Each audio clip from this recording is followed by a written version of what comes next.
By a show of hands, how many of you are cancer survivors or know someone who's gone through cancer?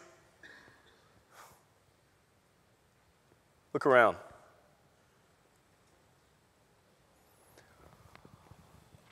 Are we winning the war?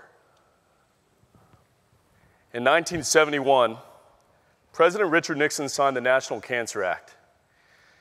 In 40-plus years, we've spent hundreds of billions of dollars on our ongoing war on cancer. The National Cancer Institute alone has spent $95 billion on cancer research and treatment. But we still have no cure. Today, in America, 1 out of 2 men will be diagnosed with cancer. 1 out of 3 women will be diagnosed with cancer. And 1 out of 4 Americans will lose their life to cancer. I became a statistic in 2010. I received a phone call that no one wants to get and heard those 3 words: "You have cancer." I stood in my kitchen, shocked, in disbelief. I looked fine. I felt healthy. I was actually heading out the door to go to the gym. 35 years old and diagnosed with prostate cancer, often considered an older man's cancer. I get asked all the time, why were you screened for prostate cancer? I mean, it's not recommended that you get tested till you're 55 years old. It was an accident. I'd gone to get an annual physical, which I never get. And the doctor drew blood. He said, "You're fine, but I would encourage you to go to urologists. Your testosterone levels are slightly low. Not too low, but just a little low. Could be from stress, from poor diet, environmental factors." So I went to a urologist, and the urologist drew blood and confirmed that I had slightly low testosterone levels. But no big deal. We'll give you a little bit of gel. You'll rub it on your shoulder every day. And you know what? Within a matter of days, I was feeling more energetic. Within a matter of weeks, I was getting more muscular. I was leaning out. I actually liked that testosterone gel. But the lab ran a test that had not been ordered, a prostate-specific antigen test. I got a phone call a few weeks later. The nurse said, "We think there was a mistake, but we need you to come back and retest." And I did. The numbers went up more. I had a biopsy. And that's what led to my diagnosis of prostate cancer. So now I had to look at treatment options. What was I to do? The first doctor I saw said, "Well, we need to remove your prostate." Well, what are the side effects of that? 9 months to maybe a year of sexual dysfunction, perhaps permanent sexual dysfunction, loss of control of your bladder. Okay, do I have another option? This doctor over here said, you have the option of being on active surveillance because your prostate cancer is a low-grade, low-volume cancer. It's contained, and we can watch it. You can have quarterly blood tests, annual biopsies. So in other words, for me, it was a ticking time bomb because there's no guarantee that in between blood tests that it could become more aggressive and escape the prostate and start spreading all in my body. I was faced with some difficult choices. I went home and I started researching. I was digging. I wanted other options. And I read a book by a doctor in New York City, and I flew to meet him face to face. I said, "So, you believe that I can control the progression of the cancer that is inside of me by radically altering my diet and my lifestyle and engaging in stress management?" Yes. I looked at him and I thought he was a quack because I hadn't heard of that before. And he said, "You know, all these years, the way that you've been eating, your lifestyle habits have not been conducive to living an anti-cancer lifestyle. You know, when I think about it, by the time I was 35 years old, I'd had 35 to 40,000 meals with hormones, antibiotics, pesticides, herbicides, fungicides, larvicides, genetically modified, highly processed. That's not even including the high salt, high fat, high sugar foods, also contributors to chronic health conditions and cancers. Now,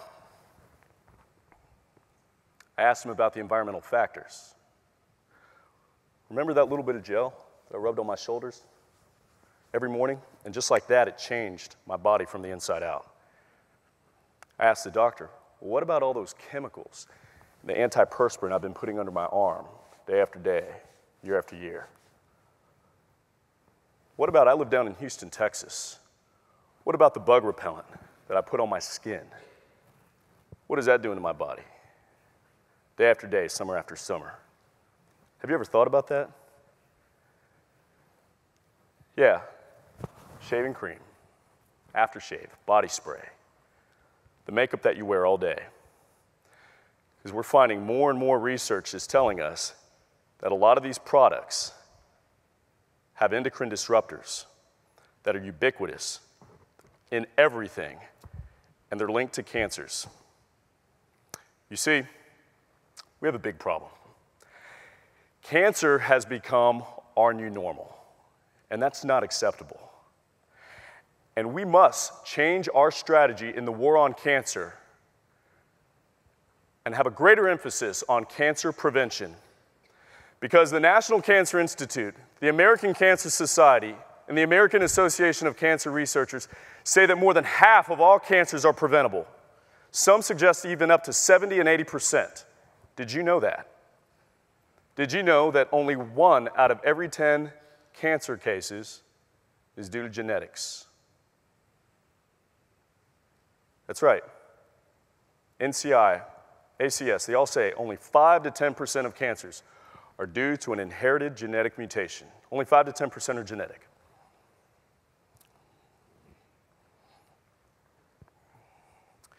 We just observed National Prostate Cancer Awareness Month in September. You wouldn't know that because the media failed us all. They didn't do any stories on prostate cancer prevention, chemicals that contribute to cancer, younger and younger men that are getting cancer. No, instead the media focused on Real Housewives of New Jersey, Teresa Giudice possibly going to jail, Kim Kardashian's new baby. 30,000 dads, husbands, brothers, and sons will die to prostate cancer this year. It's the most commonly diagnosed male cancer in America, and we see it in younger and younger men. Again, I was diagnosed at 35. I met a mother last year who had lost her son at age 36. And I was just in New York City and met someone diagnosed at age 29. And this month, as we observe Breast Cancer Awareness Month, of course, we are all aware of that. We see the pink everywhere. Again, we continue to see that cancer being diagnosed in younger and younger ladies. A friend of mine just finished her 3rd round of chemo, looked healthy, felt healthy, 28 years old. My buddy's wife, thank God she's with us today, diagnosed at age 27. After my diagnosis, and as I started traveling the country and speaking, I realized something, and it was a glaring something that I wanted to do something about. You see, September and October, prostate and breast cancer awareness months, you see hundreds of thousands of individuals out there that are enlisted as an army of fundraisers. But here's the question that I have. Are we missing an opportunity here? What good does it do to have a young man in high school, in college, in his 20s and 30s, become aware of prostate cancer when he won't get screened until he's 55 years old? Or a girl in high school, in college, she won't have the recommended mammogram until she's 40. Why aren't these individuals becoming educated with the knowledge of cancer prevention? That's what is missing right now. We can save lives right now because each day, right now, today, 5,000 Americans will be diagnosed with cancer. 1,600 will die today. And we could be saving lives right now. It's why I founded a nonprofit organization, not to compete with anyone, but to be another voice in this war on cancer, to shake things up, to ruffle some feathers, because my intention is to create an army of activists that are out there, a younger generation that wherever they live, Portland, Miami, Boston, Victoria, I want them to ask these questions. What are the chemicals in the air that I'm breathing? What about what's coming out of my water and where I live? Because you know there are certain areas that have a disproportionately high number of cancer rates. What's going on around there? Is there a refinery down there that's dumping toxic waste? We're missing the message of prevention. We're missing reaching a younger generation and empowering them and educating them. A big national cancer center about a year ago asked me to meet with another big national cancer nonprofit. And we had lunch, a representative. And this national nonprofit has so much reach and power, and they raise a lot of money. They said, you know, Gabe, we admire what you're doing. We really couldn't do that. And I said, why couldn't you do that? Well, you know, it's more about having a good time. You know, we try to get people there, we raise money, it goes off to research. Yeah. We've got to change the conversation because we've been having the same conversation for 40 plus years.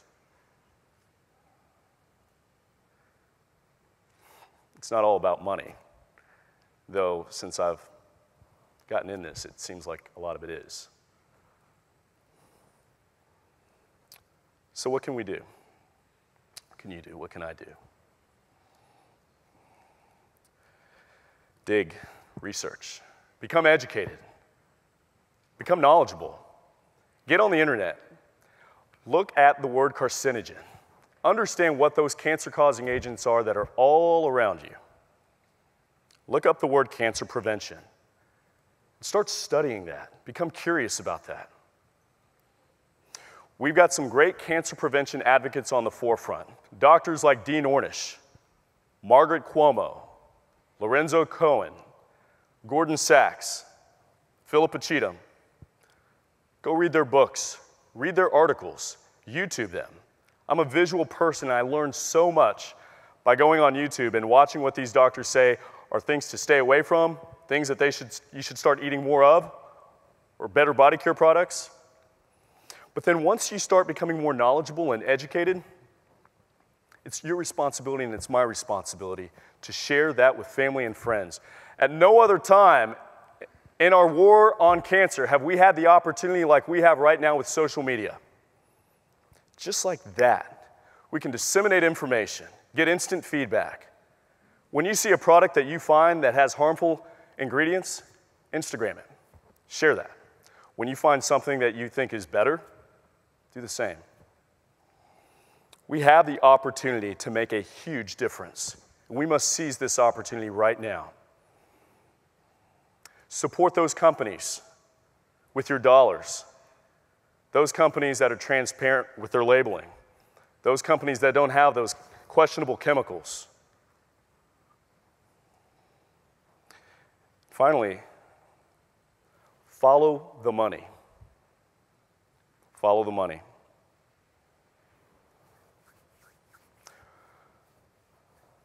With your legislators, with the talking heads, I can't tell you how many times I've listened to a talk show host, a TV personality, who completely rebuts the message of cancer prevention, says that none of that stuff is true. Look at who their advertisers are. Look at who sponsors them. Look at who's in bed with who. When it comes to your legislators, when it comes to your elected officials, vote on those issues that protect us. Who are they for? Are they for them, the few who line their pockets to protect their interests, or are they for us, to protect us and our well-being and our health? Again, 1 out of 2 will be diagnosed, 1 out of 2 men, and 1 out of 3 women. Every day, I get phone calls and emails from people all over the country who are about to lose someone or who are going through the journey themselves. I do it for them. We should all do it for each other. We owe it to ourselves and those who've lost their lives to cancer. We owe it to our children and our grandchildren. And I ask that you join me in changing the conversation. Thank you.